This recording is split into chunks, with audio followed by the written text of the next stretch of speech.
Good evening and welcome to this week's episode of Sunday Night Live, my favorite automotive show, and hopefully yours too, where every week we talk about the things that help you become more profitable and more efficient, but most of all, improve the customer experience at your store, because the better the customer experience, the more people that are going to keep coming back to you time and time again. And let's face it, our business does not have the greatest of reputations. So whatever we can do collectively to change that perception globally, the better off we all are.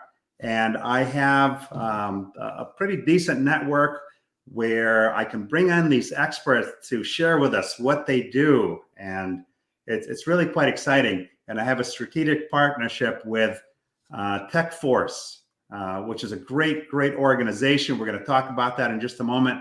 And Mark is also on the board of directors with TechForce. So welcome to the show, Mark. Oh, thank you very much, Paul. So why don't you give us a little bit about your background, and then we'll jump right in it. Sure. Well, if I go all the way back to the beginning, I started out while I was in high school. I went to a trade school in the afternoons for 2 years to learn auto mechanics. And I got a job as a technician, earning flat rate, had the local community college send me a scholarship offer. And I wasn't interested at first. I had every intention of just being a tech and being content. And my parents reminded me that I still lived at home. So I chose mechanical engineering because it had the word mechanic in it. And eventually got my bachelor's degree in mechanical engineering, found out I really enjoyed the engineering side of it and a little bit deeper how things worked and why they worked that way and how they were set up. Started working for a few different oil companies, petroleum companies. Actually started out as a chemist formulating gear oils and transmission fluids. And then one day they had a problem with one of the sponsored race teams. And they found out that I had mechanical background. And they ended up sending me out to an NHRA track. And I got to meet several of the top fuel guys and funny car guys, helping them on the spot to diagnose differential issues and manual transmission issues. And just it started a whole new part of my career where I became the token gearhead for that company and did a lot with the racing teams. Eventually even got an expat assignment overseas and ran their engine and vehicle testing lab in Germany, where they had engine dynamometers and vehicle dynamometers. A lot of great fun. Came back and now I'm with Bridgestone Retail Operations and working with all of the 2,200 Firestone stores, and there's a few other brands across the country. But I'm in the operations side, so right where my passion is. I get to talk shop with techs. I'm still ASE Master, L1 and L3 certified.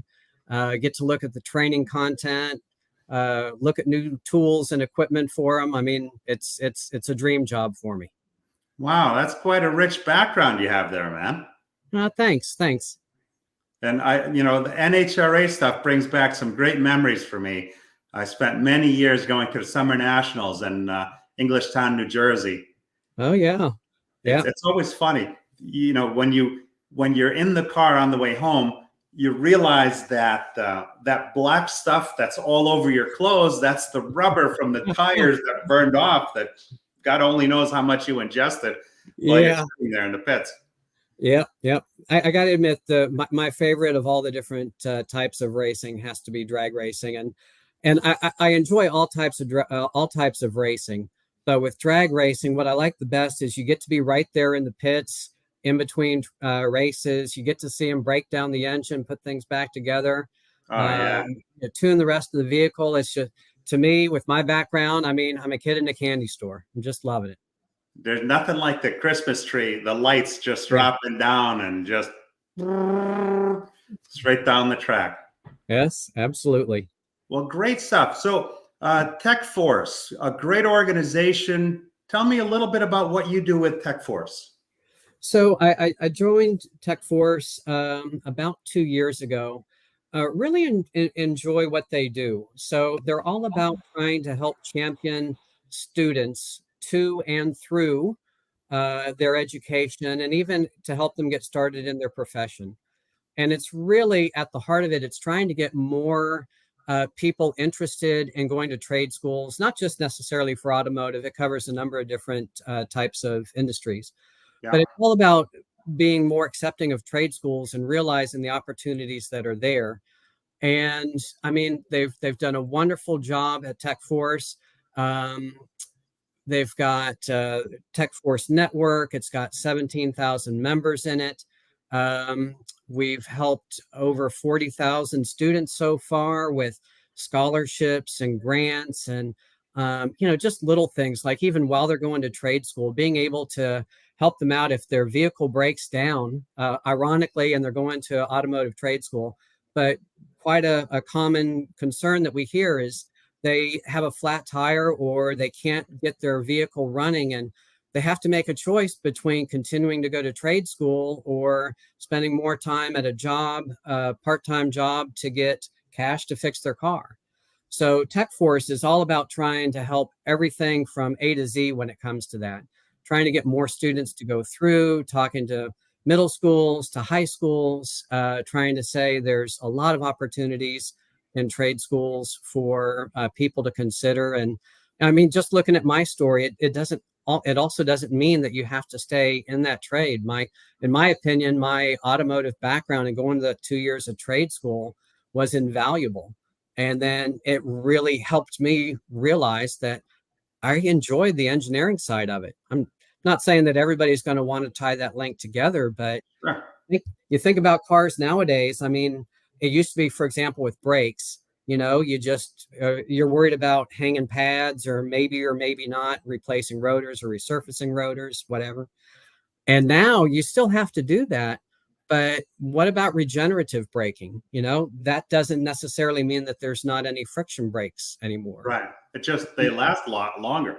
Exactly. And what about wheel speed sensors? I mean, you start looking at waveforms. When you look at wheel speed sensors, you're starting to crack into that STEM, the science, technology, engineering, and math. Whether you know it or not, you're already starting to go down that path with all the electrification of the different sensors on the car and the feedback systems. I mean, it's all tied together.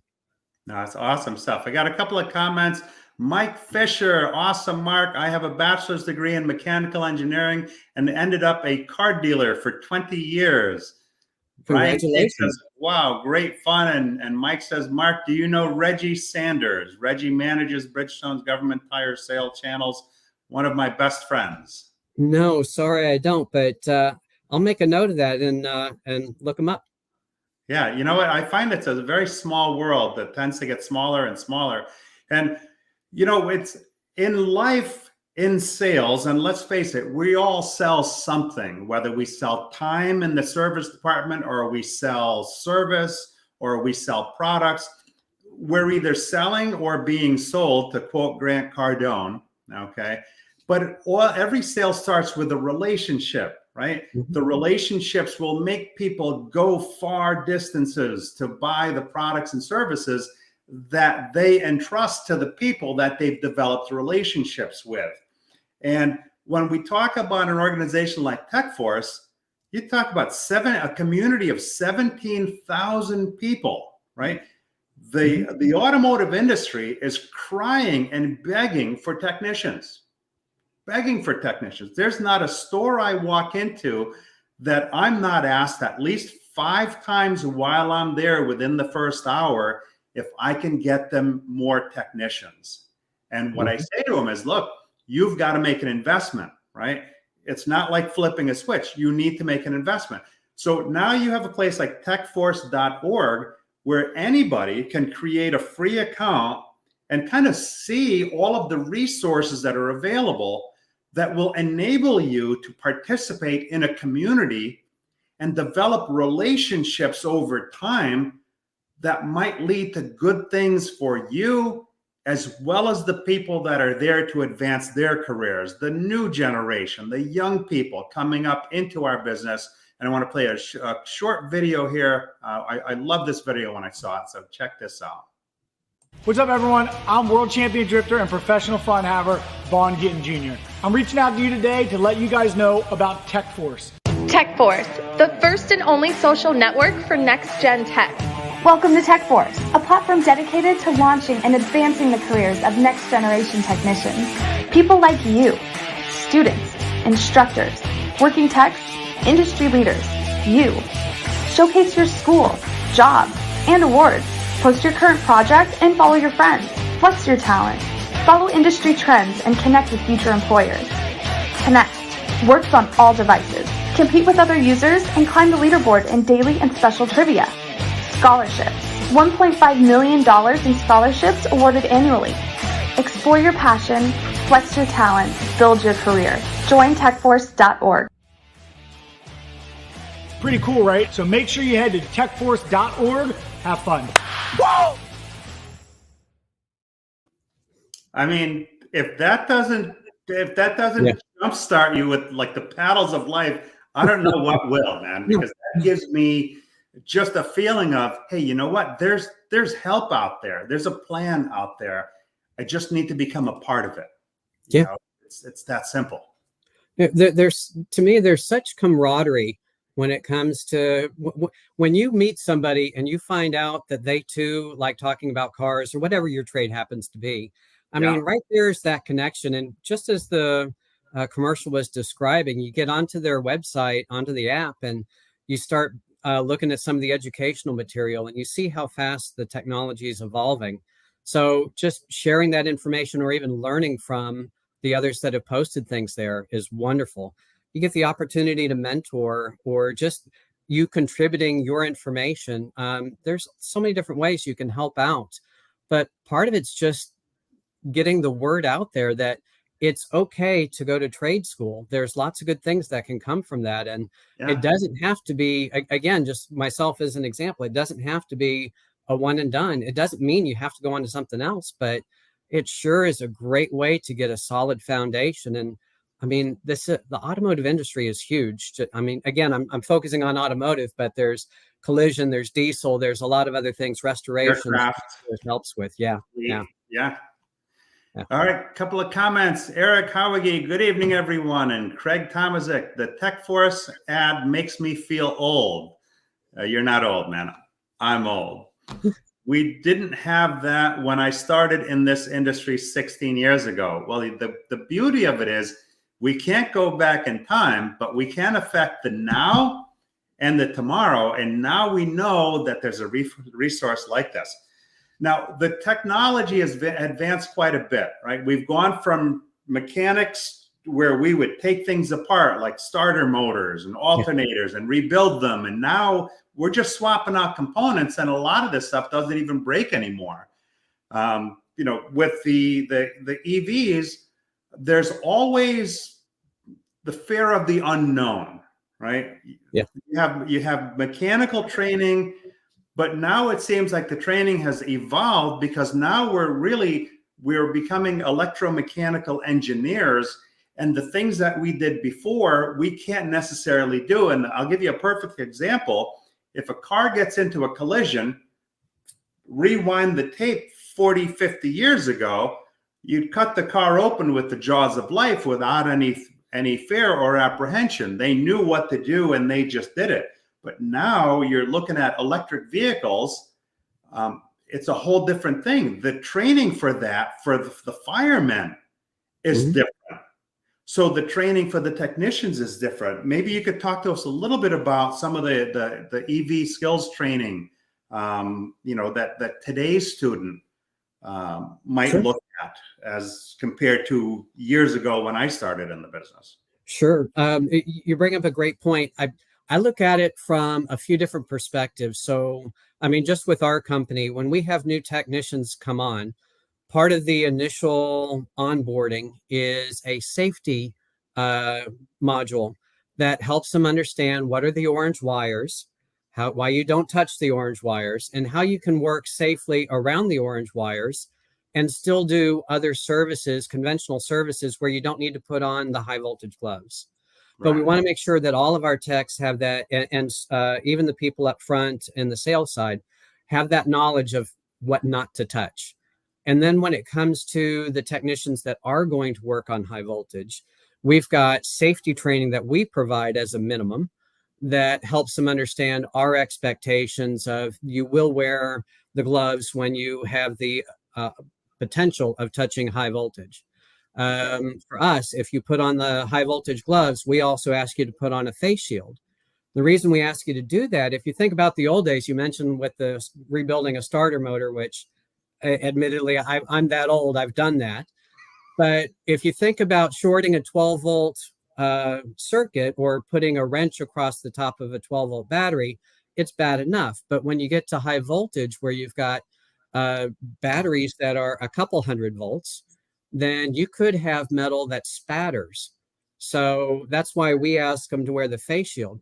But the good thing about working on high voltage systems is that very quickly, the first thing you do is disarm the vehicle, and you prove that you've disarmed it to where you've just got the high voltage only in the high voltage battery pack, and you can still work on other high voltage things around that and still be okay. So you don't have to wear the gloves and the face shield, day in, day out for however long your day is. It's only a short time. And then, lastly, what we also do is then, of course, send them to technical training. So are they only going to focus on high voltage batteries and battery systems? Are they going to be interested in electric motors or power inverters, DC to DC converters? Yeah. And, we start reaching out with some of that extra training to help them out. And, it's intimidating from afar, but once you start looking into it, it's actually not that bad. Again, safety has to be paramount. Technical training has to be paramount, but it's not quite the ominous cloud that some people have it perceived to be. Now, Ryan Baum says, "Wow, great point, Paul. Never thought about it that way." I found that by relating things in a relatable manner where one can understand it in a different aspect of their lives, you're easier able to illustrate the point. So thank you, Ryan. So sorry, if I could build on that, because Of course. I've used that exact story about rebuilding starter motors and alternators way back when.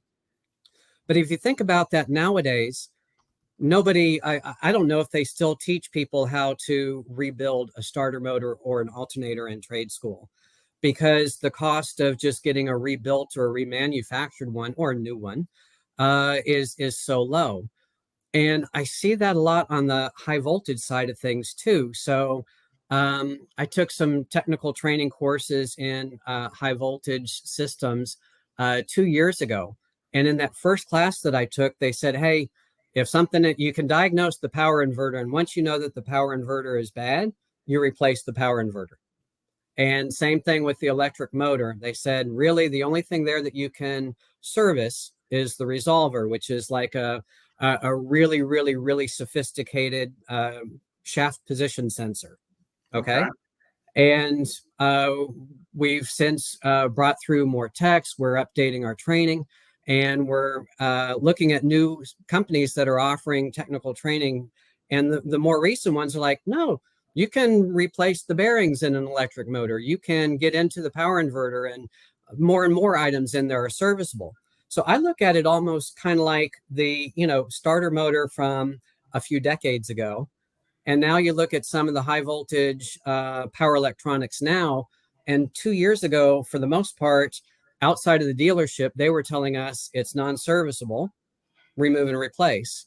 And now, 6 months ago in this last training course that I went through, they're saying, no, you can do this, you can do that. Here's some of these things, depending on the manufacturer. And I do think that eventually we'll get more and more freedom to do in-service work on the power electronics. And who knows, maybe a couple of decades from now, it'll be the same way. Nobody will be rebuilding high voltage batteries or rebuilding electric motors. They'll just be replacing them because the cost is so low and they're so readily available. Now, before you mentioned, okay, so if somebody's going to work on a system, the batteries may be 200 volt as opposed to 12. I have fond recollection of jump starting a solenoid on a boat in the dark, where when it would arc, you jump up until finally the engine started. And I know that when I do electrical work around the house, I always make sure that a particular breaker is shut off, and then I check it with my meter.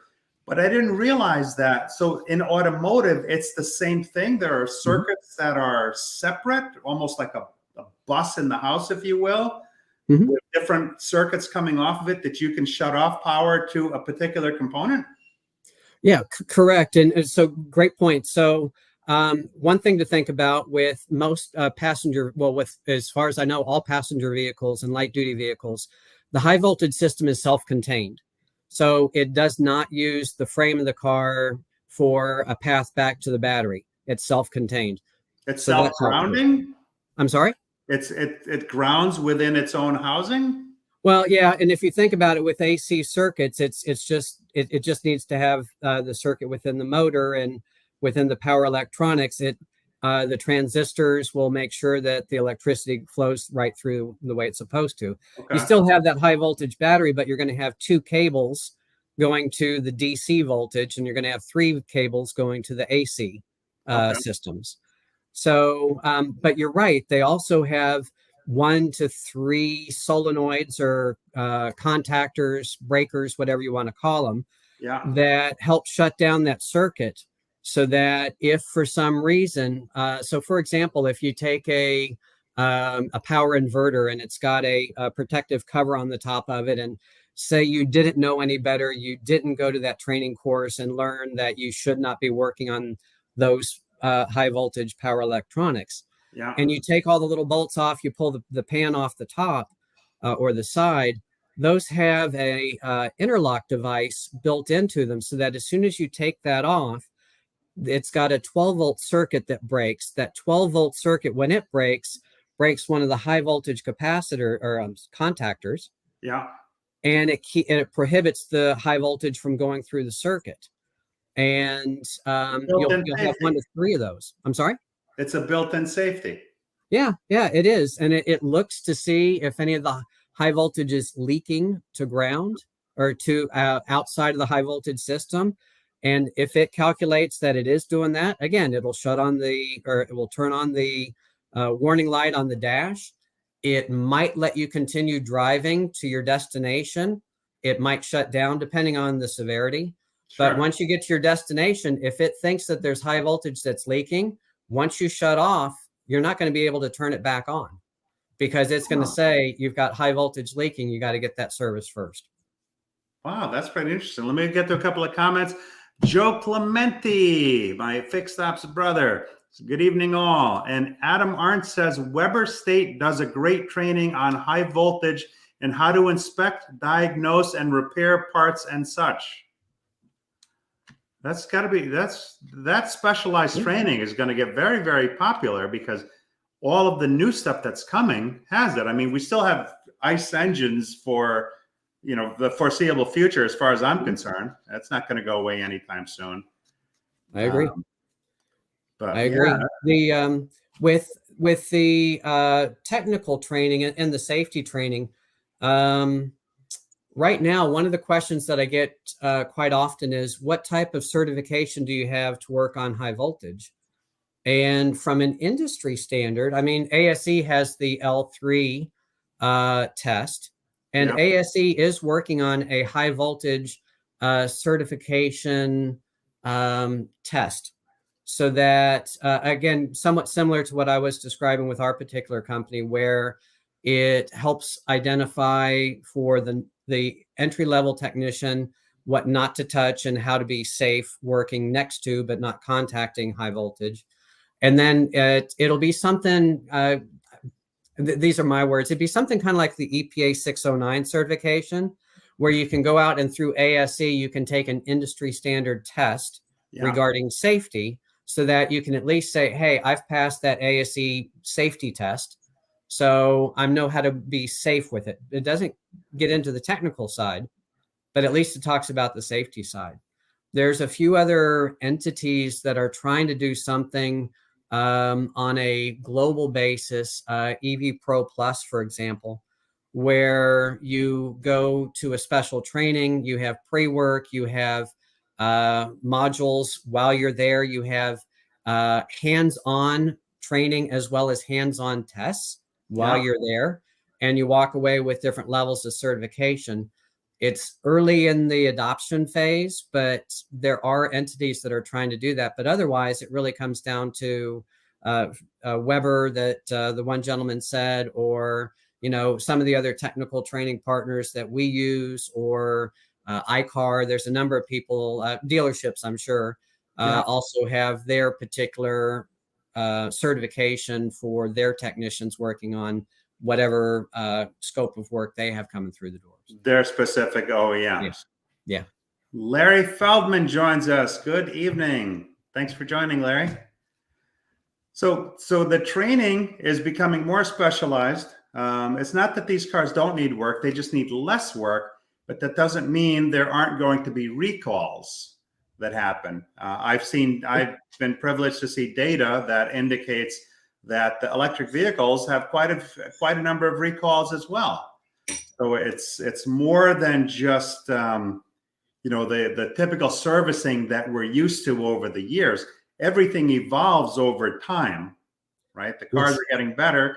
I've spent some time in a bunch of Ubers going to NADA recently, and in all of the a surprising number of Teslas were Uber cars.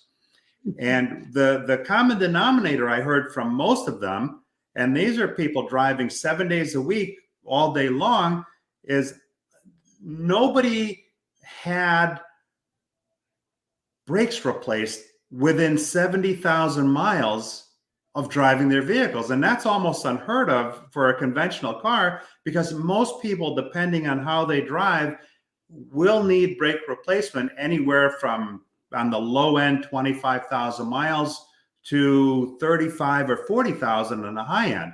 So I was, I guess, pleasantly surprised when I heard, wow, no brakes and 70,000 miles, but that ties back to the regenerative braking, which takes up a lot of that slack.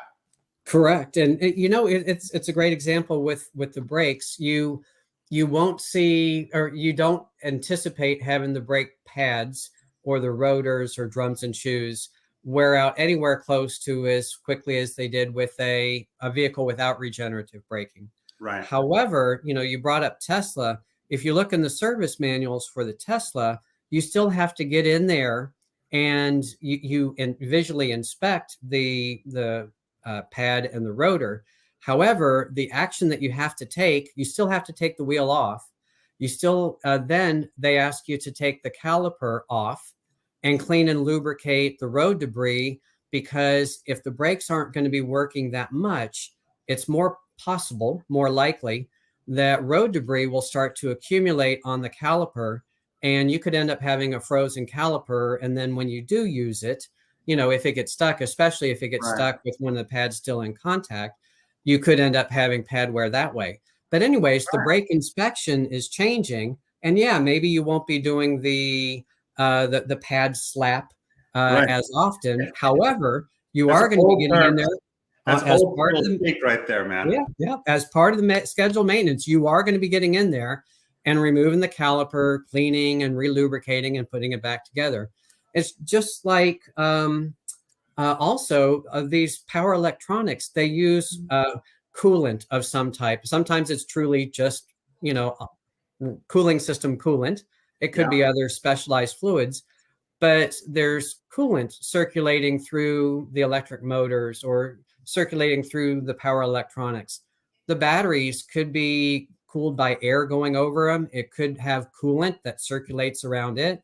Each one of those with a 12 volt pump and some circuitry and some logic to know when to come on to help it heat up when the vehicle is cold, but also to keep it cool. You could even have air conditioning refrigerant directly cooling the battery, or you could have an evaporator, a separate evaporator for the car or for the battery that's blowing cold air over the battery. I mean, these are all just, it's just different. It's not necessarily that, there's fewer moving parts, but there's still a whole bunch of parts in there. There's still a lot of there's still tires, there's still brakes, there's still suspension. The 12-volt system's still there, and if anything, there's plenty to do. There's plenty to do. Now, I want to expand on that. Ryan says recalls, an engineer's comeback, LOL. Recalls are big, and they're not going away anytime soon. I want to play a short message here regarding recalls. When we first launched Recall Masters, we had a record-setting month. The results have been fantastic. The ROI is amazing. The numbers just don't lie. All in all, it's been great success for us. A lot of times we have the address of the customer that originally bought the car, and we don't know that that car is passed on to another owner, or sometimes even 2 or 3 owners. The ability to track that car after the first transaction is very difficult to do. And Recall Masters, with the amount of data they aggregate, they do a great job identifying those cars in the marketplace and connecting us to them through their recall program. Recall Masters has actually increased our RO volume, brought back customers that we haven't seen in 2, 3, 4 years. And now we're getting a second opportunity to get them in the service, build new relationships, and definitely turn the experience around that they've had in the past. We're Recall Masters disciples at this point. I recommend them to any dealer that we work with. Revenue's there, the car count's there, the numbers just don't lie. We're on the Recall Masters team and intend to be for quite a while. So there may be less moving parts, but rest assured, recalls are never going to go away, not in my opinion, and not in my lifetime.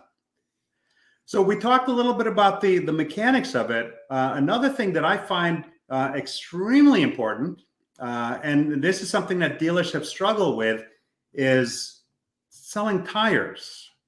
And tires on a regular car is one thing, but tires on an EV is something altogether different, because you've got more weight. I don't think the tires last as long. Maybe you could talk to me a little, or talk to us a little bit about the tire and alignment technology and some of the differences between gas engines and EVs. Sure. If you think about it, if you were to look in the owner's manual or the service information for EVs and hybrid vehicles, you'd likely just see the tire size, the load, and the speed rating. So as far as when a customer comes in and needs a tire repaired or replaced, in the service information, it's really still just going by size, speed, and load rating.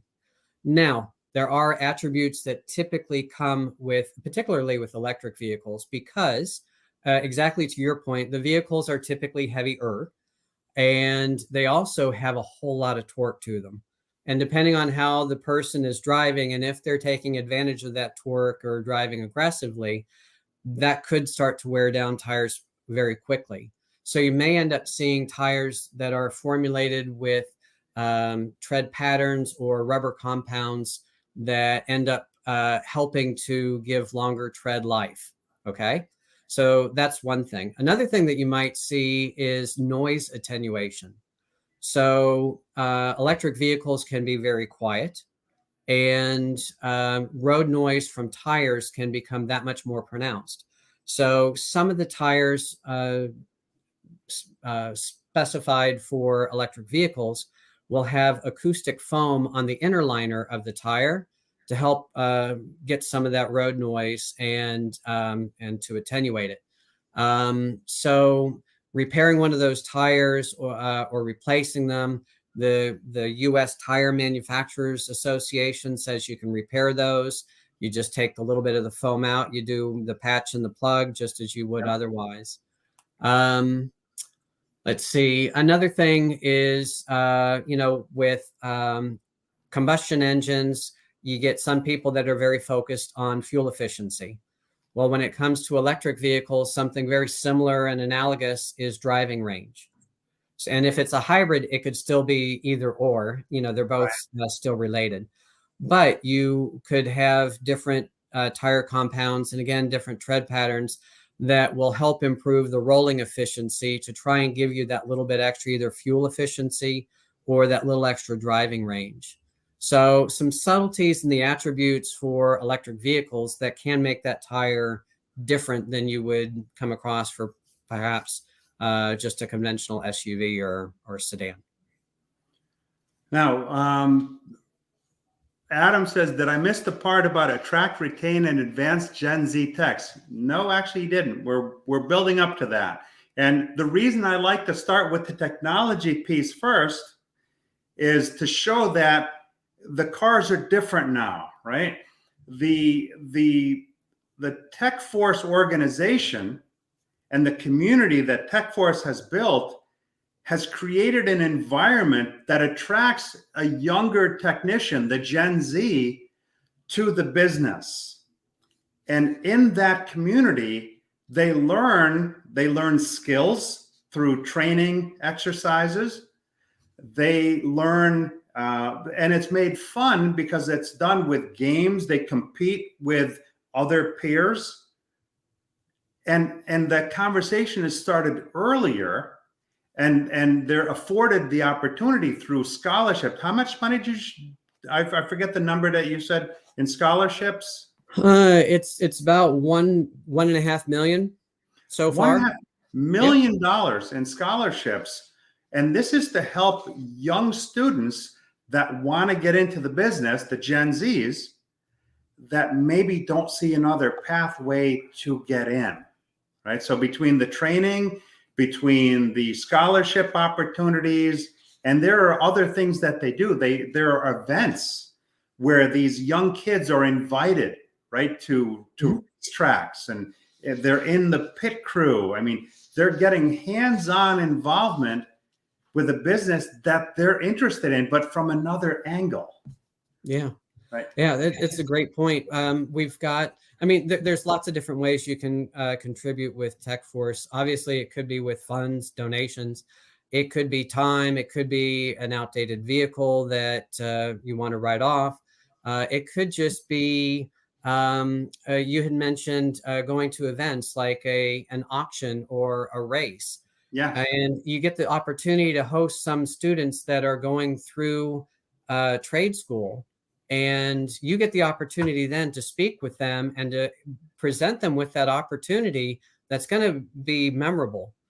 And then the memories go both ways. So then they get to see a little bit more about what you do and what your corporation is or your business is. It's a win-win for everybody. There's also a STEM vehicle that we've got set up, science, technology, engineering, and math, that we take to some of these events. And again, through TechForce, we've got different people from within the industry that are there with guests that are going through trade schools, but trying to help get everybody to understand all the new technology, you brought up the gamification, the training, virtual training, wearing the virtual reality glasses. Yeah, the virtual. Thank you. I was trying not to say a brand name. So you start wearing those virtual reality. And these are excellent ways for people to learn, especially, you think about technicians where the general belief is we like to learn with our hands. Yes. All right. And using the virtual reality gives you that opportunity to do it, even in not only in a safe environment, but to see things and spin things and turn them upside down. I mean, to your point about Gen Zs, it's understanding or realizing that that times have changed, things have changed. I mean, still coming back to the vehicle, we still have people that need to remove and replace pads and rotors, and maybe that's the part that they have passion for. But you've got wheel speed sensors, you've got traction control, you've got ADAS systems, advanced driver assistance systems, that all these things start to play together with the brakes. And so understanding brakes from A to Z is a lot more than just the hardware. There's also all this computer and science and engineering, but it doesn't mean that you have to be a mathematician or an automotive engineer to do it. Right. It's something for everybody. It makes it interesting for them because a lot of these kids play video games already, right? And I'm not saying this is like a video game, but some of it is similar to. So these are the types of resources and things that TechForce brings to the table for these young kids to have hands-on, to go to events, to have hands-on training and build community with their peers. So those are all the things that contribute to attracting, retaining, and advancing the cause for Gen Z technicians. So I hope that answers your question. I wanted to kind of go a long way into it because I wanted to make sure that we covered all sides of it. Ryan says, recalls are an opportunity. Get the MPI and make something out of the opportunity. Think of recalls as a chance to regain retention or to rebuild a relationship with a customer the first time. I find, and I firmly believe this, that the electrification, although we are at a very low adoption rate, I believe we're somewhere about 5 or 6% in adoption. That's all changing with some legislation that's going to kind of juice things into motion. But Yeah. you know, it's especially if you think about hybrid vehicles, and many hybrid vehicles not only have a combustion engine, but they also have a high voltage system. yeah. In my opinion, those are going to help us unknowingly, or it's going to be a much more subtle transition to working near and on high voltage systems. And you're right, the legislation is coming. I don't personally see it going backwards. I don't know how quickly, the adoption rate will come, or, which report to listen to about how quickly the adoption rate is coming. But if you just look at everything else, the ADAS, the advanced driver assistance systems, these things are not going to go away. Eventually, they're going to become more and more mainstream within the vehicles. It's evolution. And the electrification, as that gets more and more so, that's a kind of a reset for the dealer world, in my opinion, because not every consumer that buys one of these sophisticated electric vehicles is going to just want to go to Joe's garage. They're going to put their trust in the dealership that provided that vehicle, because they're going to expect that those technicians have been appropriately trained to work on those vehicles. Now, I know, like, there were times where I had friends that worked for the phone company, and they'd walk into these power rooms, and a guy would once in a while drop a large wrench, and the wrench would just melt in a puddle of silver, if you will. So I can't fathom a 200 volt battery. I mean, I've gotten shocked by the old school timing lights. Oh yeah. The 200 volt battery, I just can't fathom that. And 200 volts is kind of on the low side. Some of these systems are several hundred volts at the battery. And then when the vehicle is operating, the power inverter and the capacitors in there will step it up, and it could be over 1,000 volts. Yikes. And to put it into comparison, the high voltage gloves that we were discussing earlier, those are lineman's gloves, class 0 lineman's gloves. So the power lines overhead, if I'm not mistaken, well, depending on where they're at, they could be 400 or 600 volts there.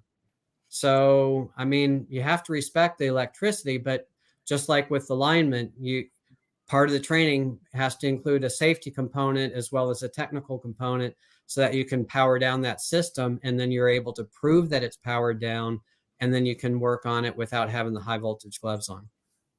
Fascinating stuff. Mike Fisher says, recalls are a new car dealer's dream. Increases ROs by 10 to 15% every month. And he says, Ryan, you nailed it. Adam Arndt says, I meet TechForce at Apex Show 2023 when our high school auto shop got Shop the Nation. So, yeah, congratulations. Some great stuff there. So yeah. You are well familiar with TechForce and some of the things they do. So I hope that answered a lot of people's questions. Just kind of give you a little, Mike Persendo says, Adam Arndt, You and your students are very impressive. Keep up the good work. So yeah, no, so we're screaming for techs.